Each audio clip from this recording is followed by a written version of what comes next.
Bienvenue sur votre podcast dédié à l'art et à ses métiers, La Pause d'Art. Anecdotes, passion, parcours inspirant d'artistes d'ici pour le monde et ceux du monde pour ici. Nous recevons Wilfried Mbida, artiste visuel qui vit et travaille à Douala. Elle est diplômée d'un master en art plastique et histoire de l'art, option peinture de l'Institut des Beaux-Arts de Konsamba au Cameroun. Elle est sélectionnée pour la Biennale de Casablanca qui se tiendra en 2022-2023. Aujourd'hui, Wilfried construit un travail de reconnexion avec des personnes en matérialisant des portraits d'intérieur de maisons familiales, invitant le spectateur à mener un voyage mémoriel dans le temps et l'espace. Nous sommes allés à sa rencontre dans la forêt au sud du Cameroun, à Lolodov, dans l'espace Bikoka Art Project de Christine Eyeni. Étant toute petite, personne ne pouvait même imaginer que personne ne pouvait imaginer que je devais être peinte. En fait, personne n'imaginait rien pour moi. En fait, c'est un truc que je me suis promise de parler, de mon enfant, je me suis promise de parler quand je serai beaucoup plus vieille. Je voulais être militaire comme mon père. Je n'ai jamais essayé de partir faire le recrutement.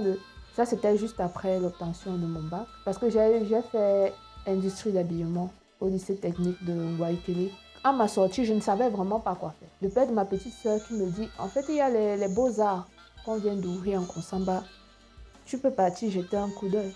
Moi, quand il me dit, il y a les beaux-arts, il me parle de Konsamba. La question que je lui pose, c'est, il y a le goudron en Konsamba, il y a la route en Konsamba. Il me dit, mais tu pars pour l'école ou bien tu pars pour le goudron? Je peux aussi. Donc, parce que dans ma tête, c'était vraiment Konsamba, c'était un village où on pouvait encore rencontrer les gorilles, les singes. C'est comme ça que je me retrouve aux Beaux-Arts. J'ai fait le concours, après j'ai fait l'oral et je me retrouve aux Beaux-Arts. Ça, c'était une chose bizarre. J'ai fait l'industrie d'habillement, mais même un col. Je ne savais pas comment monter un col. Mais je m'en sortais. Pourquoi? Parce que je pense que j'utilisais beaucoup le dessin et les gens pensaient que je connaissais. Mais non, il y avait des vêtements, les poches et consorts. Moi, je ne savais pas comment ça se faisait. Je ne savais pas. Je ne savais vraiment pas. J'étais beaucoup plus forte en analyse. Mais en dessin, ça allait. Mais je n'avais aussi jamais pensé à un moment et me dire, en fait, il y a les arts, je n'avais jamais pensé à ça. La Pause d'Art. Vraiment, les premières années, de ma première année jusqu'en troisième année, je ne savais pas ce que je faisais à l'école. Et vrai, la plupart des personnes qui me posaient la question, mais qu'est-ce que tu fais là-bas? Qu'est-ce que tu veux devenir? Tu seras artiste? Je ne savais pas. Moi, je disais vraiment, c'est vrai que j'avais aussi beaucoup de problèmes de famille et comme j'ai dit, je compte en parler quand je serai vraiment plus vieille. Je n'avais pas de mauvaises notes. C'était difficile quand même, je ne vais pas mentir, pour moi c'était difficile parce que je me cherchais, je me demandais bien qu'est-ce que je fais là. Donc, en master, on a commencé à me lister le choix, de proposer, de dire ce que je veux faire.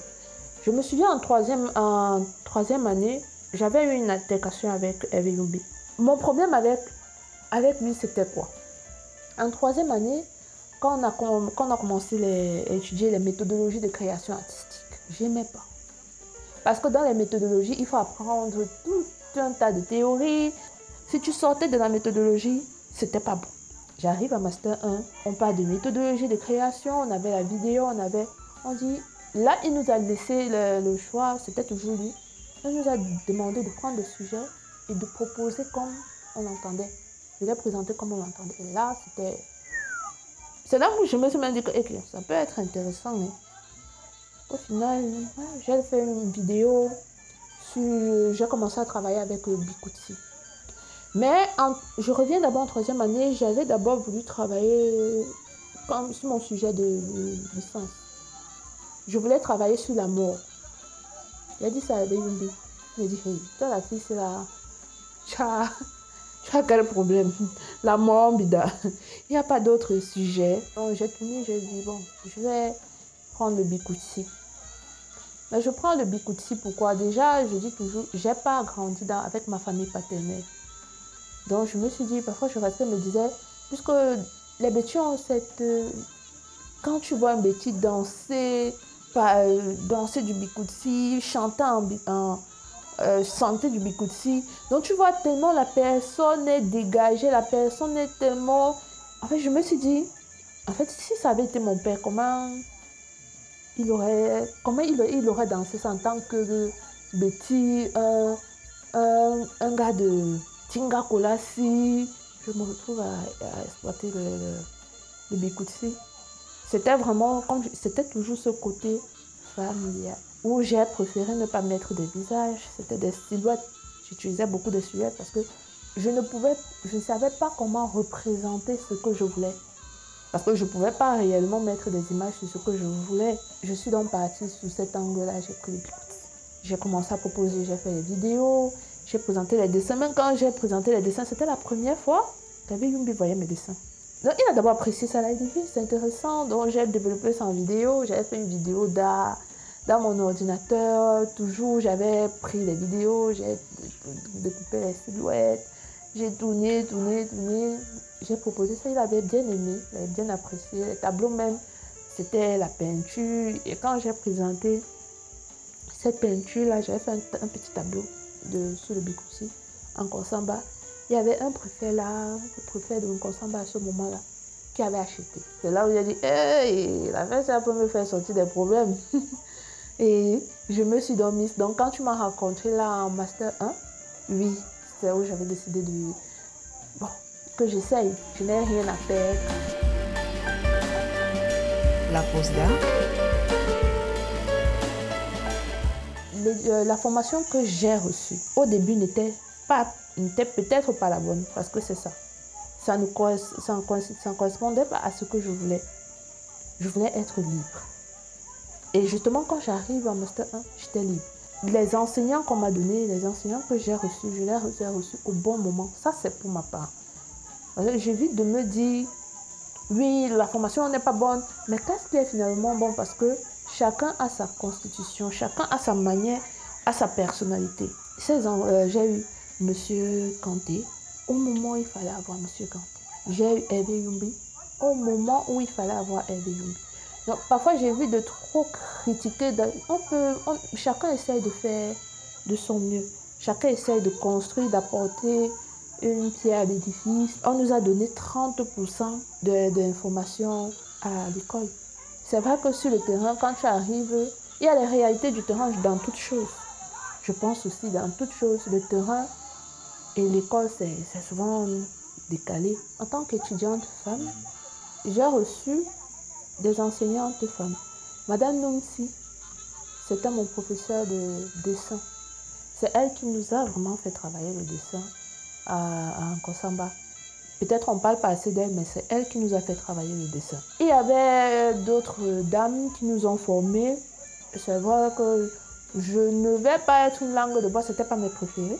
Les références que j'avais au début, c'était Piet Mondrian. Moi, je reviens toujours à mon éducation. Je n'ai pas eu une éducation dans laquelle on m'a dit, Lida, voici ta limite en tant que femme, bien en tant que fille. Je n'ai pas reçu ça de mes oncles ou bien de mes tantes. Je n'ai vraiment pas reçu ça. Raison pour laquelle je n'ai pas vraiment de problème pour dire que je dois... c'était seulement les hommes qui m'entouraient. C'était seulement les femmes n'étaient pas présentes. Je suis juste là pour recevoir ma formation. Ce sont les femmes qui sont là.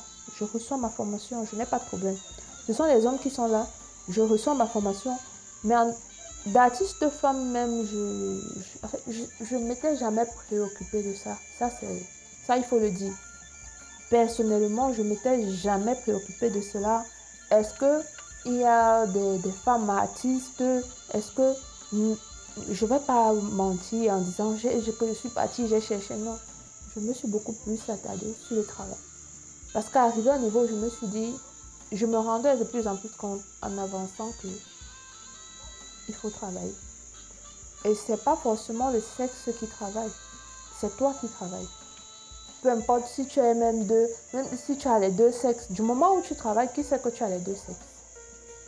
Je pense que c'est toi qui travailles. Les femmes, c'est vrai que quand tu arrives sur le terrain, tu vois, il y a le niveau même de la présentation du travail, on met beaucoup plus de travail des hommes en avant. Mais je ne cherche pas à me plaindre de cela parce que je me dis, ça doit être un défi à relever. Je n'ai pas aussi envie Parfois, j'aime pas quand on me dit, quand on m'aime Madeleine. C'est aussi une chose pour laquelle j'aime pas quand on m'aime Madeleine sur moi. Je préfère que quand une personne arrive, la personne juge mon travail. Que ça reste à mon travail et non à mon sexe. Parce que quand on va dire Madeleine, on va dire, oh oui, c'est une femme, c'est... Non, non, non. Jugez mon travail. Ne cherchez pas à me juger. Par exemple, je ne me mets pas moi en avant. Je préfère en général laisser mon travail parler.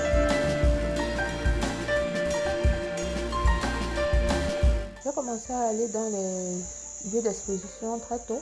Mais moi, quand je partais, en étant dans les expositions, je me disais déjà que si tu n'es pas vieille, ou si tu n'es pas vieux, tu ne peux pas exposer dans certains lieux. Parce que là-bas, à cette époque-là, c'était vraiment les Airbnb, les Coco Communieux, les Veyangen. Donc, les Salifou tu regardes, tu fais, ouais, m'en sortiront je, comme on dit souvent en camerounais, que m'en sortiront je. Donc, c'est là-bas que j'ai commencé à voir les aînés, avant même à rencontrer, j'apercevais, quand je dis rencontrer, j'apercevais les Boris Zebo, je les apercevais. Parce que nous, en tant qu'étudiante, tu es encore toute petite, là tu vois, même partir saluer, c'était pas évident. La première fois que j'ai rencontré Ginette Ndale, j'avais vu le travail de Ginette Ndale. Donc, la voir en face, c'était pas la même chose. Tu vois ton aîné qui est devant toi. Je comprends parfois mes cadets, mais la première fois que j'entre en contact réel avec le milieu professionnel, moi-même, c'est quand la galerie MAM a organisé un événement, je sais plus trop comment ça s'appelait. Il y avait une lecture de portfolio. Christine Eyene était invitée. Il y avait Yves Chatak. J'étais partie parce que Marc Padeux et Victorien Bazot étaient en train de partir. On m'a dit, bon, vas-y, suis-nous. Moi, je n'étais pas invitée. On me dit, prends quand même ton travail. J'ai filmé mon travail, j'avais quelques images dans le téléphone. Je travaillais sur le Bikutsi. C'est même la personne qui m'avait vraiment encouragée. C'était sur place, parce que je paniquais. J'étais en stress. La personne qui m'avait encouragée, c'était la feu Julien Daleux. C'est elle qui m'avait encouragée. Je pars donc, je me présente à Christine Eyene. Je travaillais sur le Bikutsi. Donc forcément, c'est pas que je voyais pas la portée, mais je me disais que ça ne pouvait pas être intéressant. En fait, pour elle, vraiment, tu vois, on te met devant une grande curatrice, une grande... Toi, tu viens là avec des trucs sur le Bikutsi. Donc quand je regarde encore ça, je me dis, mince, je pars où la personne avait le Bikutsi. Est-ce qu'on va même m'écouter ici là? Peut-être qu'on va même me dire que va encore travailler, next. Je pars, je m'assois, je présente le travail vraiment en panique. Je n'étais pas sûre de moi. Je parle un peu. Elle me dit non, présente-moi. C'est là où je présente. Elle est intéressée, elle était très intéressée. Elle m'a donné sa carte, on a échangé les emails. Elle m'a dit écris-moi, tu m'envoies ce travail. C'est de là que Christine présente donc c'est elle qui présente ce travail sur le Bikutsi pour la première fois. Et quand je rentrais, mais je n'y croyais pas. Je n'y croyais vraiment pas. Je me disais peut-être que c'est une blague ou bien c'est un gag et on va me dire ça y est, il fait le moment de rire. Mais c'était sérieux. Ça a été présenté dans 3 galeries en Angleterre, dans 3 projets. C'est où je me suis retrouvée à avoir pas une forte somme d'argent, mais pour moi c'était déjà ça. De voir que c'est possible. Quand j'apprends que mon travail, moi étudiante, a été présenté, je sais pas. J'ai souvent du mal à réaliser les choses. Je ne sais pas. Je ne sais pas vraiment réaliser que c'est ça qui est en train de se produire. Jusqu'à présent, je le dis, mais personnellement, je n'ai pas encore réalisé que ça s'est fait. Donc, je me dis, c'est un nuage. C'est un nuage qui est là, un nuage rose. Voilà, un nuage rose. C'est là, jusqu'à présent, ça me quitte pas. Je me dis, mais ça s'est fait. Moi, à ce moment-là, ça me faisait comprendre que mieux tu proposes ce que tu as proposé. Tu ne sais pas qui peut s'intéresser à quoi. Donc, c'est à ce moment-là que je pense que je n'écoutais plus vraiment les gens. Ça n'a jamais été mon fort non plus d'écouter les gens, ça il faut le reconnaître. Mais bon, je pense que j'avais vécu une expérience sur le terrain qui me confortait dans cette idée. Raison pour laquelle quand tu es arrivé même en Konsamba, tu avais trouvé, on avait un espace, je me suis dit, quitte à faire les choses, fais. Ça rate, c'est pas grave. Au moins tu as fait, tu dors tranquille, tu rentres, tu sais que j'ai fait, ça n'a pas donné. À suivre donc la pause d'art. Merci à vous d'être si nombreux à nous écouter. Nous vous donnons rendez-vous la semaine prochaine pour aller à la découverte d'une histoire intimement liée à l'art. La pause d'art est une idée d'Yvonne Gassam. Voix off, Solange Nembe. Musique, Tumo. Mixage, Ralin Gangmo. Réalisation, Yvonne Gassam. La pause d'art est un podcast produit par African Entertainment avec le soutien du laboratoire de théâtre de Yaoundé, Otni et de Satek Records.